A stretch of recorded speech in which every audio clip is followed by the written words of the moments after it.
start with a section that goes from ear to ear, as you can see from here. I'm going to take a vertical section, and with this vertical section, I'm going to start elevating that hair upward, and I'm cutting this inside my hand. And the reason I'm cutting this inside my hand is because of the angle that you notice that I'm putting to be able to achieve a longer length towards the crown.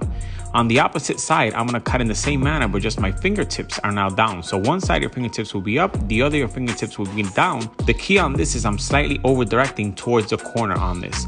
As I continue through the top, I'm going to take a section from one side to the other, and I'm going to be cutting a flat plane. If you notice, I'm using the tips of my scissors to cut a textured line. And the reason for this is I want just a little bit of separation with the end result of this style. Moving forward, I'm elevating that hair upward, and really I'm not putting much over direction, just bringing that hair just straight up as I continue moving forward, working center and then both sides.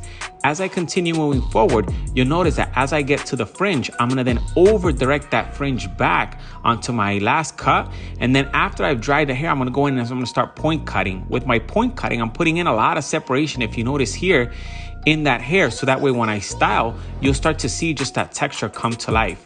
Again, going in and cutting through, just putting in a lot of separation. You can see just a little bit of a different angle as I continue to go in and just create just pockets of hair. I'm gonna finish this off with my dry paste from Maverick, one of my favorite products to enhance that texture. And here you can start to see just a nice end result of that texture look. Hope you enjoyed this tutorial.